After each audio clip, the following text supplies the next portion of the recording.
Sou colunista do jornal Folha de São Paulo. Inclusive, na minha coluna já tive a oportunidade de discutir várias vezes o tema da propaganda, da publicidade e das várias tentativas de controle que o governo faz de vez em quando, ou quaisquer outros setores associados ao governo, tentando estabelecer algum tipo de controle sobre a publicidade. A minha posição é sempre a mesma. A democracia é um regime que não se caracteriza unicamente pelo voto. A democracia se caracteriza pelo que se chama em filosofia política pesos e contrapesos da democracia. E esses pesos e contrapesos, um dos essenciais é a existência da mídia livre.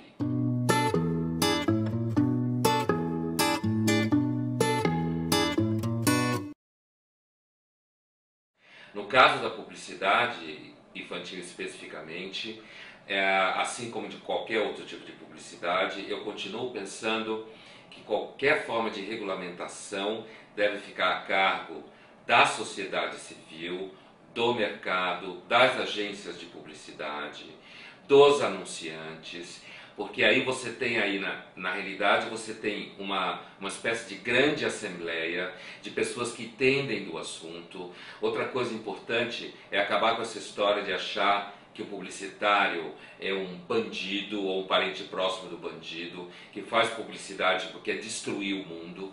É necessário se entender que sem a publicidade e a propaganda o mundo não existe de certa forma, porque ela mobiliza desejos, ela ajuda as pessoas a tomarem decisões, elas de certa forma educa a pessoa para conviver numa sociedade avançada de mercado, onde ela tem que tomar decisão o tempo inteiro. Fala-se de que as crianças devem crescer num ambiente estimulante, que as crianças devem aprender a lidar com a realidade, que a criança deve ser educada a tomar decisões. A ideia de que a publicidade simplesmente faz de você uma espécie de macaco repetidor é uma ideia muito antiga de publicidade, né? A modernidade, a história da modernidade está intimamente associada com a possibilidade de você ver as ofertas do que existe no mundo e aprender a lidar com essas ofertas. Nessa medida, a publicidade infantil, ainda que ela tenha risco como qualquer atividade de mídia, esse risco deve ser trabalhado pelos profissionais de publicidade. Porque, inclusive, se você retira a publicidade infantil do ar e das televisões ou das redes sociais, né, para onde vai parar a própria programação infantil? O que sempre me chama a atenção nessas pessoas que têm um impulso, que na realidade me parece uma espécie de impulso fascista, é interessante porque hoje existe um tipo de fascismo que se acha que é do bem, né?